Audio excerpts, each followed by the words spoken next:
Thank you, Gina.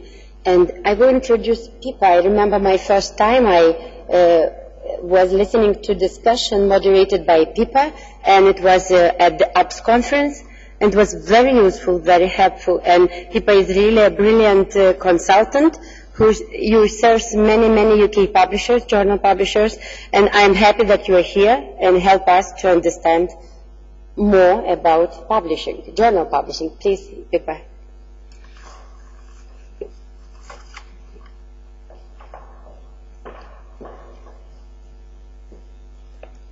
Right.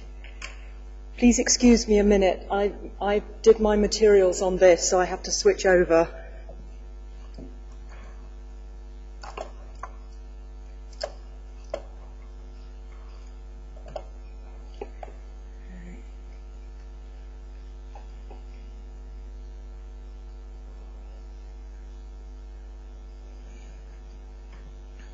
Right. Thank you very much to the Academy for inviting us here today to give you some talks on quality publishing. I work with publishers around the world, and I do appreciate that not everybody is Science or Nature or the BMJ or Lancet, and many publishers are working in environments that don't have the resources or the capabilities of these very large, very rich commercial publishers.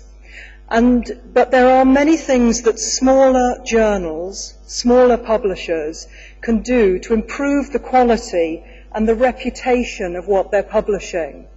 And what I'd like to do in this presentation is to look at some of those aspects. The problem with scholarly publishing is that there is a great deal of trust within the publishing environment. If I read it in a journal, if I read it in a book, it must be true. And therefore, all publishers, all editors, have a duty of responsibility towards their readership and towards the scholarly environment. And this can be very tricky and can be difficult to manage. So what I want to look at in this presentation is how to manage these quality aspects so that you can build trust in your publications. Because the more trust that people have in your publication, the greater the value of your publication, and hopefully the greater the sustainability of it.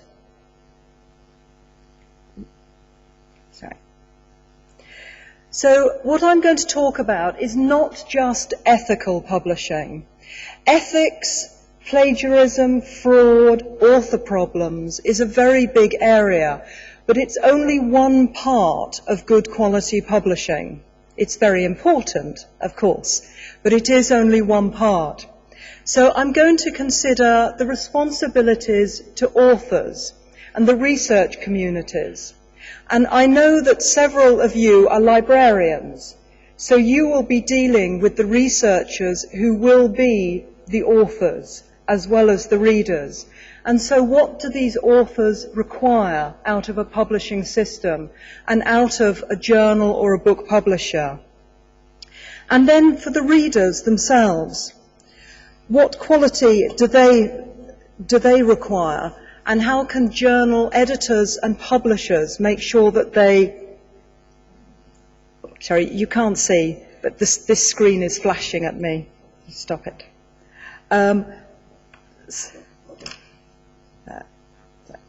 So looking at readers, it's okay. I don't know, I fixed it. Oh, it's all right, I fixed it.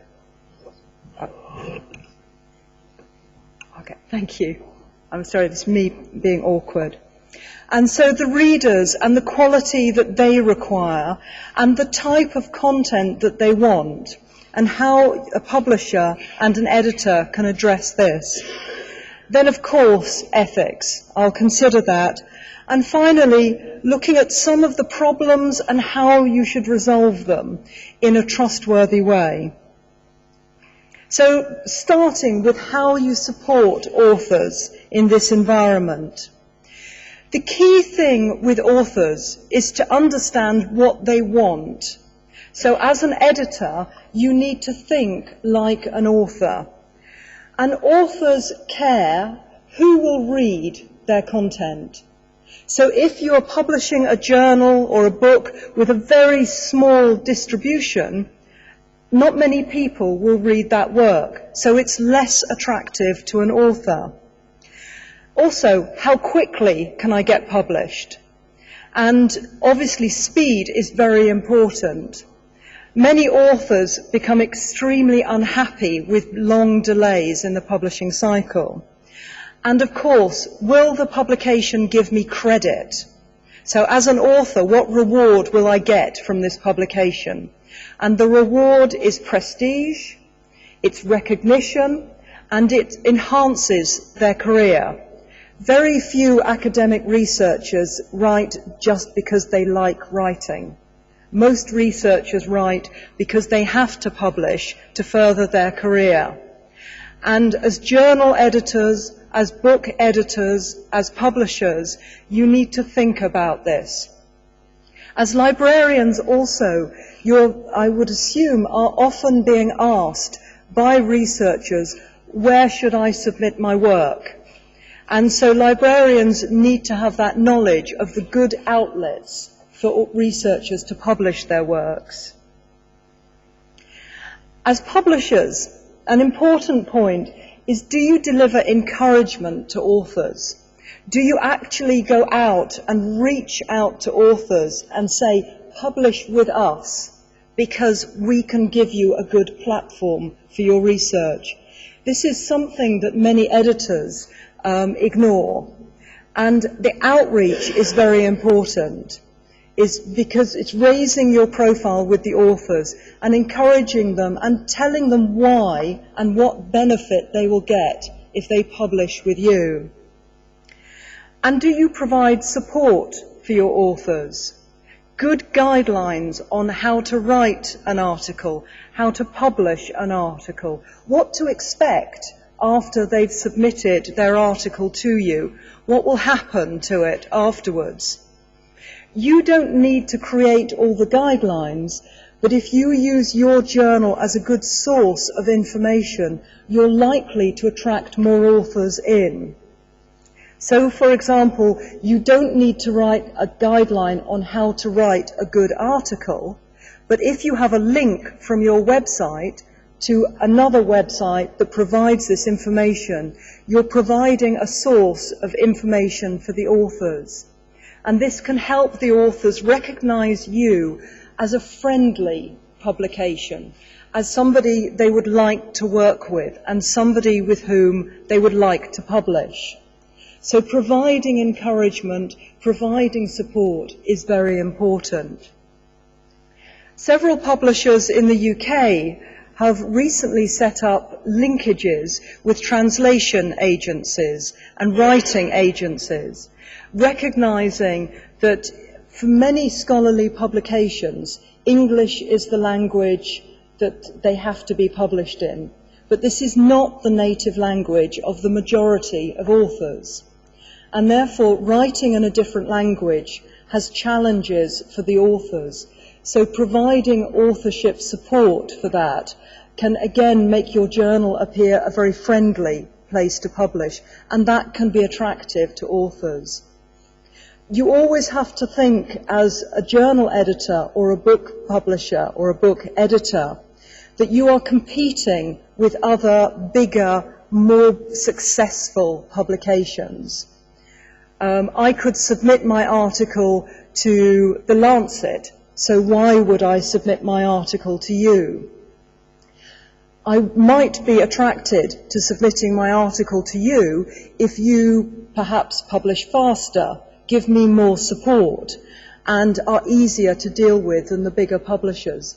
So this kind of, if you like, soft publishing support can be very valuable to authors. So how good are your author guidelines and your instructions and your policies? How friendly are you towards authors? And do you provide good feedback and advice? An interesting piece of research recently came from Idans, who are a writing agency, and they surveyed Chinese authors, and they found that the majority of Chinese authors do not understand the feedback they get from reviewers. But they're embarrassed. They don't want to tell the publisher they don't understand, but it means that they don't rewrite their articles suitably, and therefore what is good science may never be published. And I'm sure this is the case in the rest of the world as well. And I'm a journal editor myself, and I know I get reviewer reports that conflict. And so I take the time with my journal to try and balance them so the authors don't get two completely contradictory reports. But some journals don't do that. And as an author, it's very confusing to get contradictory reports. So as editors, you need to think how to make things clear for the authors to improve their publications. And you also have moral rights, you have legal rights towards the authors, particularly in respect to intellectual property. You have a moral right to treat the submissions you receive as confidential and not to interfere with them or to steal them through copyright infringement. So rewriting without authorization, for example. If you rewrite any section of an author's article, the author must approve it before you publish it. I mean, it's being polite, but it's also legal. You do need to take care of the moral rights. You also have a responsibility for timely publication, not to unduly delay a submission to you, to publish it on time. And of course, confidentiality. The confidentiality that is in a reviewer's report, that it's not shared generally until the article is published.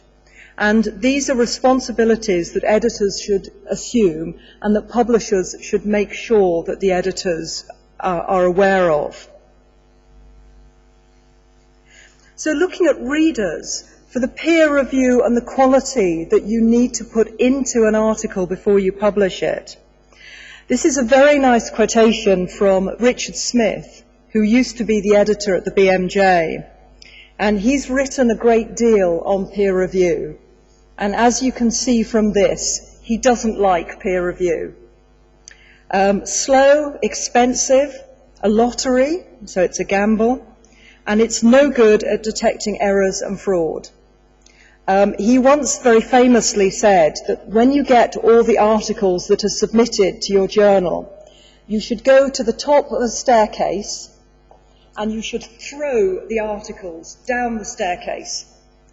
And all the articles that landed face up, you publish.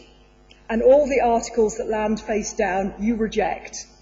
And he said that is as good as peer review. Perhaps I don't recommend that.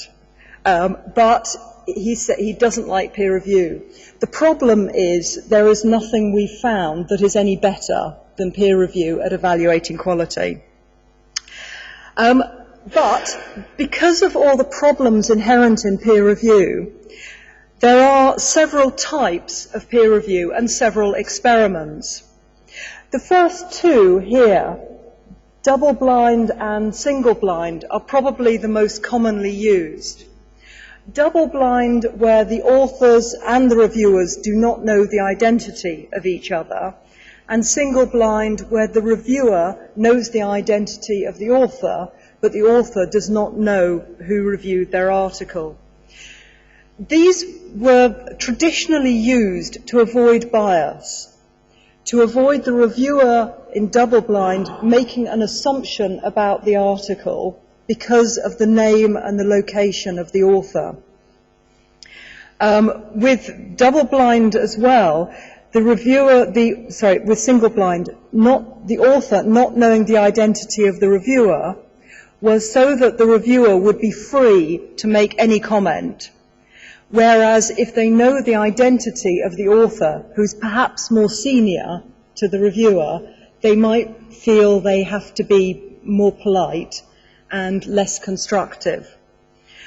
But some journals have said this is unfair, and it is better in the research environment to make everything transparent, and everybody should know the identity of everybody else.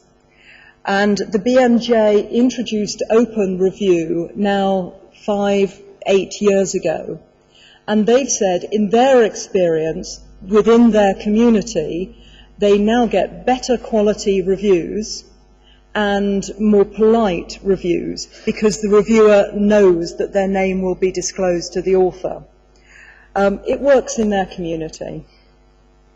And then further on with that is open peer review, where not only does the author and the reviewer know the identity of each other, but the reviews are published alongside the article, so that the reader can see the full history of an article, the original submission, the reviewer comments, the author responses, and then the final article.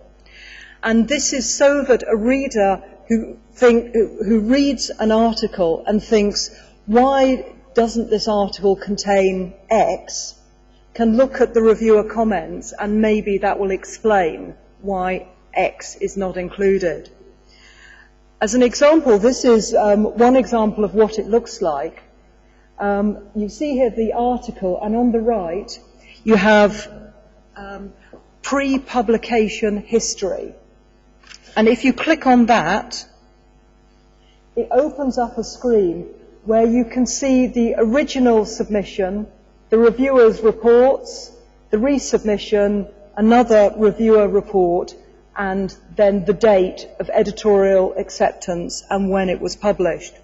And if you click on any of those links, it opens up a PDF file showing you that full history. It works very well in this community of authors within the medical area, within the BMC journals. It may not work so well in others. There are also several experiments with peer review. The first one, probably the best known, is over the quality of peer review. For many journals, the decision to accept is based on whether the submission is of suitable quality, and that is not only has the research been done effectively and has been described correctly and has been analysed correctly, but also whether the research is novel, new, interesting, exciting, maybe, and whether that research will have impact. So in the very high-ranked journals, one example is the Annals of Botany. In this journal, they reject about 95% of all submissions, and they will reject good articles, but they reject articles which they feel will not have impact. And this is to raise their impact factor, but it's slightly unfair on authors, because their research might be good, their article may be good, but the editor feels this will not be a highly cited article, so they reject it. And the very top journals are able to do this. Most of the other journals can't, because they don't get sufficient good quality submissions. What some journals have said, though, is that an author will submit to those top journals and will be rejected. So they'll submit to the next level of journal, and they might be rejected, and then they submit to the next level of journal, and so on, till eventually somebody accepts them. Now that whole process takes a lot of time, and it wastes the time of reviewers and the author, because lots of reviewers have reviewed the article and said it's okay, but the journal has then rejected it. So some journals, most famously PLOS ONE, which is a very big mega journal, said this wastes everybody's time. And they said, we will accept any article that is methodologically correct, which means so long as the research is ethical and so long as it appears all right, we will accept it. It might be very boring research, It might duplicate other research without plagiarism.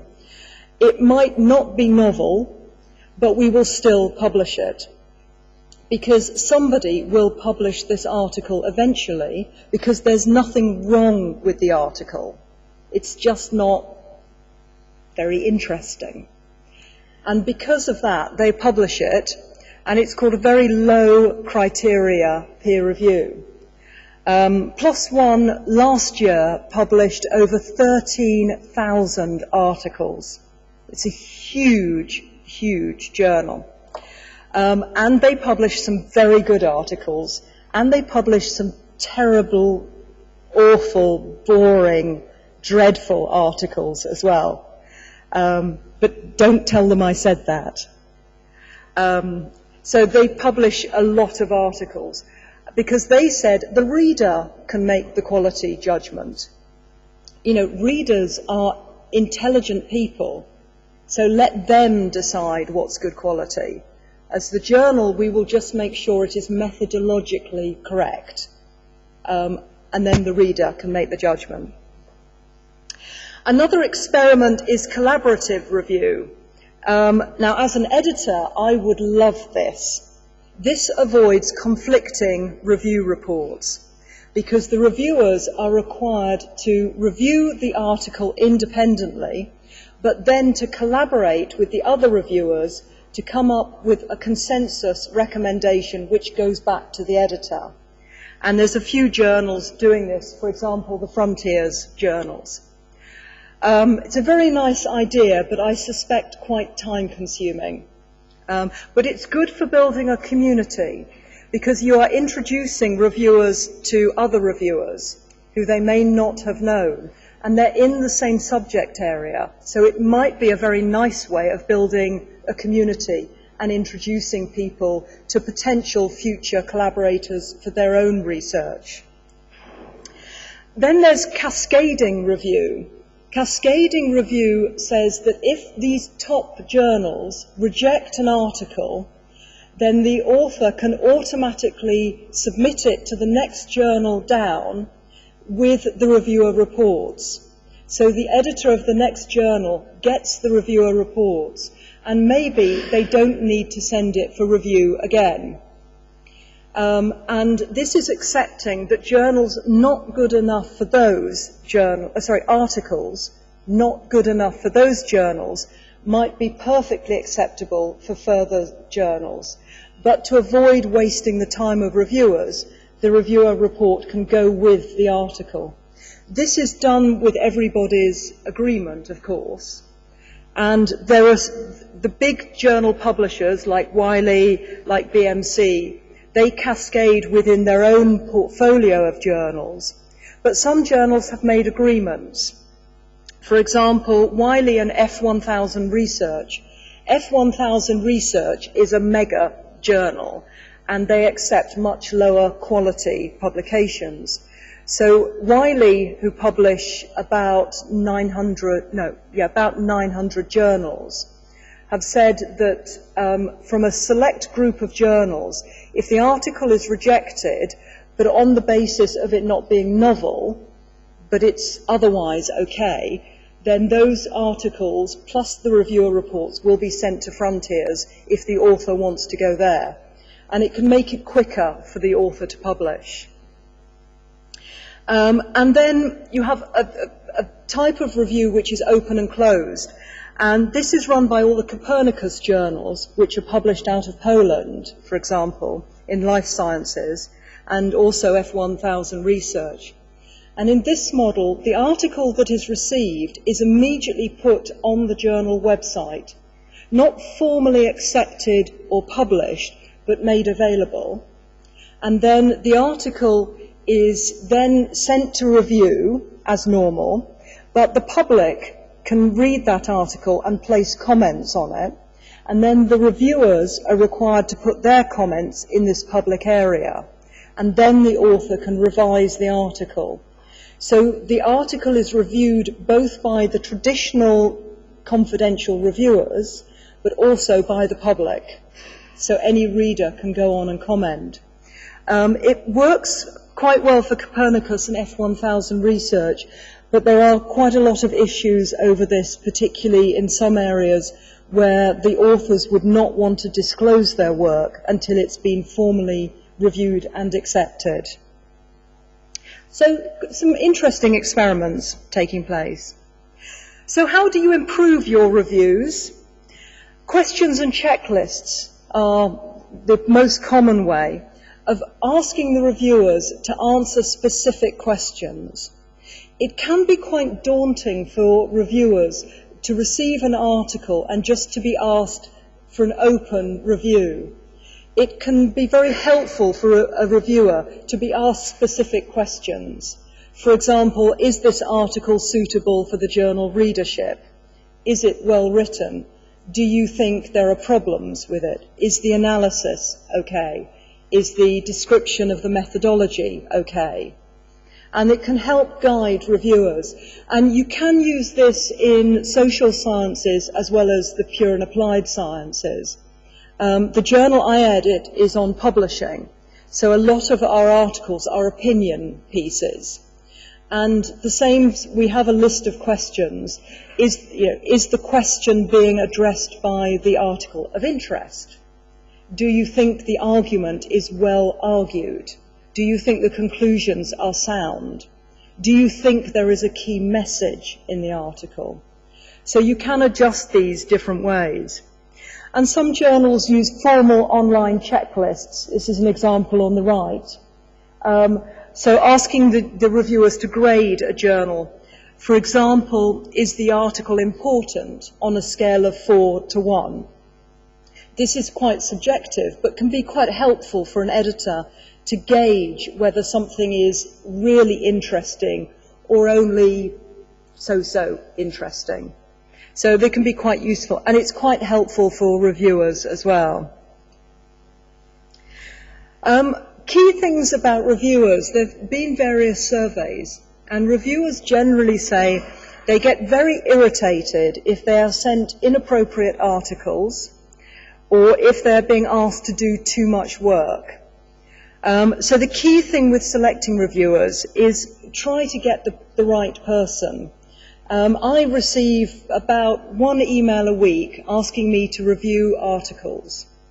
And they're normally on topics like geography. I know nothing about geography. Physics. I know nothing about physics. And completely inappropriate emails. That, in my mind, reduces the trust in that journal. If they can't be bothered to email the right person, then why should I trust that journal? So it's really important to try and identify the right reviewer. Many journals ask the authors to supply names of suggested reviewers. I would caution, this can be a very useful thing, but you do need to be careful. There have been various scams recently. One famous one was a journal found out that one particular author had been supplying his articles to lots of different journals and had been asked for suggested reviewers and had supplied names of lots of different people with lots of different email addresses. And they were all him. They were all the author. And so he would receive a request to review his own article, and not surprisingly, he said the article was really good and they should really publish it. And he's had about 70 articles retracted because he reviewed his own articles all the time. So be careful with reviewers. However, asking authors to supply the name of a reviewer is still a really good idea, because it can add to your database of reviewer names. Even if you don't use them for that article, at least now you have the name of somebody, hopefully, suitable for that subject area. The publisher that got caught by this guy they publish about 300 or 400 journals. And they got caught by this guy and had to retract about 40 of his articles from their journals. They have a rule in their company that only one author-supplied reviewer may be used for each article. But their managing editors had found it so much easier to use the author-supplied names that that's what they were using. So if you have a policy of using a maximum of one author-supplied, I would say is a good policy. But do make sure that whoever sends out to reviewers is adhering to that policy. It can be difficult sometimes, particularly in a very small area, to find suitable reviewers. The other option also for this is to ask people to only review a certain part of the manuscript. So, for example, a statistical reviewer, you would only want to look at the statistics. But you might ask a reviewer not to worry about the main article, but to look at the conclusions, for example. So if you can't find somebody that could review the whole article, maybe they could review a section of it. Also, the same as with authors, look at what support and guidance you provide to reviewers and how you help them to perform their work better. And finally, to remember that a reviewer is only an advisor. They are not the editor of the journal or indeed the editor of a book. They give advice, which you should take seriously, but it is the editor of the book or the journal that makes the final decision. And there is nothing wrong in making a decision that opposes what the reviewers recommend, so long as you have reason to do so. So remember, they are only advisors. If they were making the publishing decision, they should be the editors, not just a reviewer. So the basics of reviewing is, no matter which system you've got, make sure it's the right one for your community, make sure it's managed well, do make sure that you are respectful of privacy and confidentiality, and that your reviewers also are aware of this, that they must not disclose anything about the article they're reviewing to anybody, that it is a confidential agreement you've asked them to do. That it is transparent, that everybody knows what to expect from the reviewing system and how it should work, and that you provide guidance for the authors and reviewers, and also suitable rewards for reviewers. Reviewers get almost no academic recognition or reward, so if you can give them something, maybe a free copy of the journal or access to it, or recognizing them by listing their name in the journal as a reviewer, just something that gives them some credit, some recognition. This is very worthwhile because it is very difficult to find good reviewers. And just to say, if you've noticed a theme, yes, this is my cat.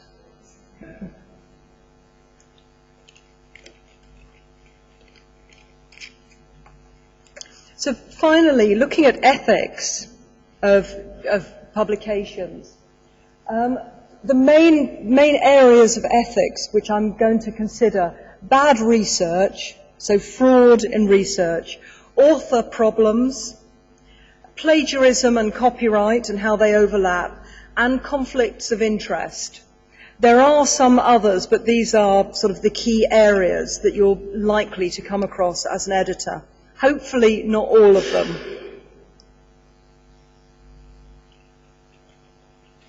Ethical research is dependent on the area in which you publish.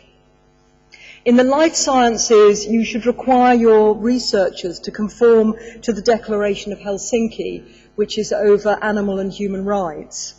But even in humanities, even in social science, even in physics, you still require ethical research. You require it to be honest. You require it not to infringe the privacy or confidentiality agreements, not to disclose anything that is private or confidential. And you need to instill this within your authors to make them aware of what they need to conform to. And this becomes much more complicated when you're accepting articles from other countries and other regions of the world, where there are different ethical considerations. Particularly in the life sciences, but also in some other areas, you might require a statement of ethical approval from the institute in which the research has been done. But as editors, you do need to be cautious. Just because a piece of research has the ethical approval of its institute does not mean that the researcher performed that research ethically. They can still cheat and they can still lie. And so as an editor, you need to make your own decision about whether something conforms to your journal or your book's perception of what is ethical. And as I said, this is particularly true if you're receiving content from other parts of the world. A medical journal editor said to me once, "Ethics are all very well, but I always think, would I be happy for my patients to have undergone this research? Does it conform to my idea of what is good ethical research?" And you need to use that to set your own quality standards of what type of research you'll accept.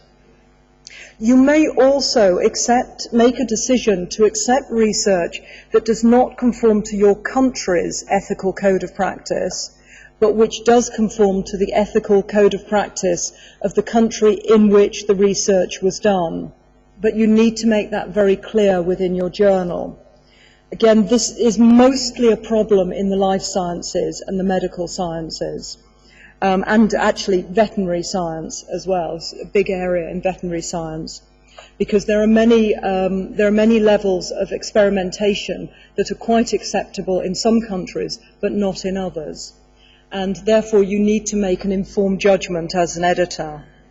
It doesn't mean that there is something wrong with the article, but it means that you should not publish it if you are trying to set a quality standard for your own journal. There are also a lot of different reporting guidelines, again, mostly in the life sciences area, on saying how you should report certain research. Because there are so many different types of reporting guidelines, and because they get updated very frequently, you need to be cautious of publishing them or providing a link on your own website to the individual code, because they can be updated. And in fact, just going back to the Declaration of Helsinki, this was updated now 2-3 years ago, and there were some substantial changes made in it. But because the declaration has not been updated for so long prior to this, most of the journals tend to refer to the earlier declaration and not the later one. And so it is better not to date things, but to say we require you to conform to the Declaration of Helsinki, current version, rather than the 1988 declaration. To help with all these different guidelines, there is an initiative called the Equator Network, and they are promoting research and reporting guidelines. And so they maintain links to the current guidelines. So if you publish in this area, it's better to link to this website and let them take responsibility for maintaining currency on the different guidelines. They also provide very useful toolkits for authors and for editors on how to conform to the guidelines and how to make sure the articles are written well and reported well. Moving on to authorship problems, authors probably, I'm guessing, but in my experience, authors cause most of the ethical problems you're likely to encounter. And it's because authors frequently are friends at the beginning of their research and enemies at the end of their research. So you have real problems over the author names changing, with arguments over who should be the first named author and the corresponding author. The author that you deal with possibly making a decision that the rest of the authors disagree with. So this tends to be the most regular problem that editors encounter. One of the main ones is authors being omitted. And this is where you have a research group where one member of the group has fallen out and has had a big disagreement with the rest of the group. So when the article is submitted, they leave his name off. And then at some point he'll realise that his name was not on the article, and he'll go to the editor, not to the other authors. And as an editor, you then have to try and negotiate adding the name on. There's also a problem over first name authors. This is different in different disciplines. For example, in the physical sciences, it's common for authors to be named alphabetically. In medical, for the prime investigator to be named last, and in many other areas, the most important person to be named first. In some regions of the world, notably China, you only get academic credit if you are the first named author or the corresponding author. So any other author gets no credit or very little. And this means you can have problems with an article submitted where you might have 5 authors and you have 3 of these authors who say we are all the first author. Now, of course, in a list of authors, you can only have one first author. But recognizing that this is an academic problem, many journals will put a footnote to the effect that the first 3 authors share responsibility as the prime author of this article. Or even the first 3 authors are the shared first author. Because although it's a logic problem, for the author's perspective, they have to be first named author or they get no academic credit. So you need to be sensitive to different requirements coming in. You also need to be careful of the corresponding author and make sure that they really do represent all the authors. And particularly if you have any tricky problem, you should make sure that you contact all the authors, and I strongly recommend that you always make sure you have contact details, i.e. an email, for all of the authors, not just the corresponding, because at some point you may want to contact them. Some journals that have a lot of problems always contact all the named authors to say, this is the final accepted manuscript, do you agree with it, or do you have any changes? And this is the final decision. You don't need to do that unless you have regular problems, but you should always have details of all the authors. Ghost and guest authors is an interesting one. Ghost authors are the authors that write but are not acknowledged. This happens most in the pharmaceutical area, where medical companies pay writers to write articles. And I have a friend that does this for a living, and she gets the original research and then she writes an article. She gets told what name to put on that article, and then she submits it and gets the article published. But her name never appears. It is fraudulent, unless it is fully recognised in the acknowledgements that this article has been authored by, written by this person as a contract writer. But the author has to have full responsibility. The named author has to have full responsibility for the content. Much more common are guest and ghost authors. And I'm sure you've all come across submissions where the head of department is named, even though the head of department did nothing. But they have to be named on every article. This is considered unethical, but again, you need to be sensitive to different parts of the world, and in some regions, the head of department must be named on every article, and the authors have no choice over this. So, not good practice, but pragmatically you have to do it. A good resource for editors is the ICNJE. This ICNJE stands for the International Committee of Medical Journal Editors, but their guidelines on authorship and various other things are considered good practice for any discipline, and they should be used throughout.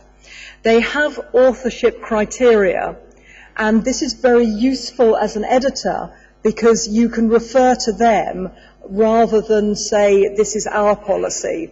It makes it easier to argue a point if you say, this is not me personally, but this is the international standard to which we conform. And the ICNJE provides this. And their definition is an author is someone who has made substantive intellectual contribution, so someone that has contributed to the research and also takes responsibility for the article writing, not writing it themselves, but they have agreed to the presentation of their research. So I do encourage you to look at that. If you get changes to author lists, be wary. And this is just a good story for this session. There are some very fraudulent author practices. In China, there may be some in other parts of the world. I only know of China. In China, there are several websites where you pay money to get your name added onto an article. And it's like a marketplace.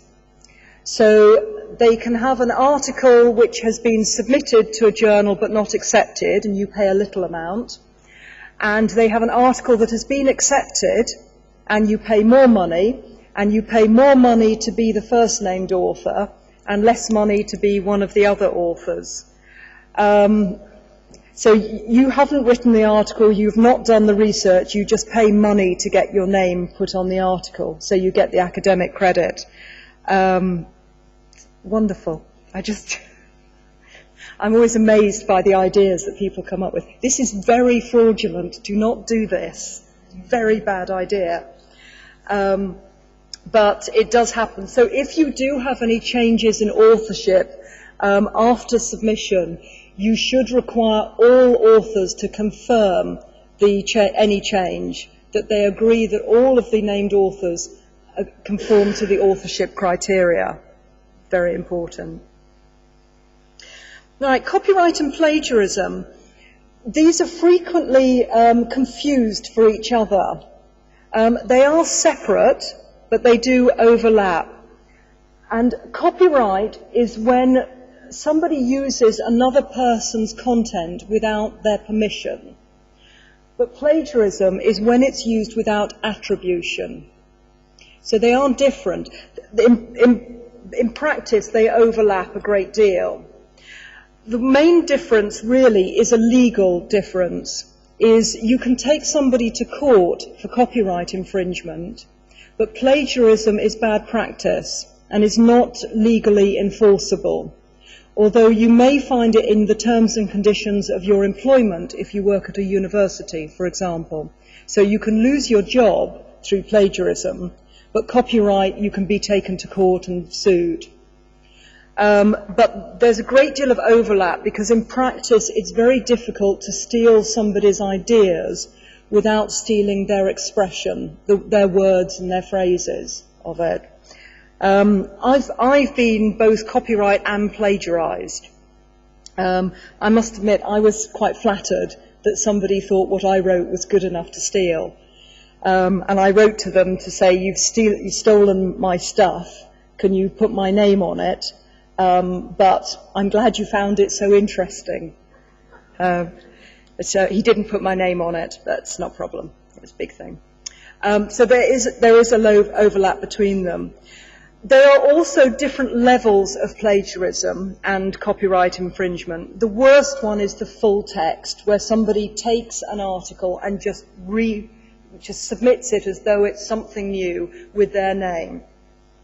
What you find more often, and particularly in universities with students, is partial plagiarism, where they take bits from all different places and they put them together. I mean, there's lots of you here from universities and academic, and I'm sure you find this with your students. I train a couple of courses, and I find the students take bits from different places and patch them together. And this afternoon, you'll find out how CrossCheck can find those for you and tell you what they've stolen. Translation is an interesting one, because translation without permission is also copyright and plagiarism, potentially. I had an article submitted from an author who had previously published it in the Chinese language, but did not tell me. It was their article, so this was not plagiarism, but this is copyright infringement. If somebody translates an article, they need the permission of the person who owns copyright in the original article to translate it. In this case, it was the journal in which it had first been published. So there are lots of different, there are different levels of plagiarism. They're not all as serious as each other. So we'll talk about that a bit later this afternoon. But as editors, you need to realize why plagiarism happens. A lot of it is laziness. It's not really deceit. It's just authors can't be bothered to rewrite something when they found it already well written. It can be deceit, but it can also be misguided respect. And this happens a lot in Southeast Asia, where authors will reproduce something written by somebody who is very highly respected, but will not cite them because everybody knows who they are. So sometimes it is misguided respect. And therefore, as editors, you need to be sensitive with how you deal with plagiarism. You should always be very strong on plagiarism and say it is not acceptable and we will not accept it. But when dealing with the authors, you need to find out why they have plagiarized and then deal with the authors appropriately. It's not appropriate to be very severe and to report somebody who has done something because they simply did not know it was wrong. It's better to educate than to chastise them. And finally, on conflicts of interest, money is the biggest conflict of interest, is who paid for the research, and therefore does it affect the results. Also relationships. I'm married to the editor, that's a famous one, needs to be disclosed. So if you publish something by a member of the editorial board, for example, you should say that they are, in the article, that they are a member of the editorial board.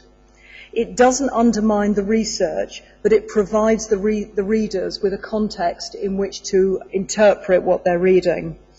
And remember also, conflict of interest applies to editors. We all have a conflict of interest in some respects. You can receive something from somebody that is a friend or a colleague or a member of your family, and therefore you need to have policies in place to deal with that. So finally, dealing with problems, all journals should have policies that say what they do in certain circumstances. And these include not only what we do in cases of plagiarism or something going wrong, but also that explain how you manage the peer review, what guidelines you set, what ethics criteria your journal sets. And these not only inform authors, but they can also act as promotion for the quality of your journal, to say we do things this way. And it sets a standard that says we are doing things properly. So it can raise the perception of your journal and therefore the trust in it. Now, responding to problems, if a problem happens, everybody wants you to react immediately.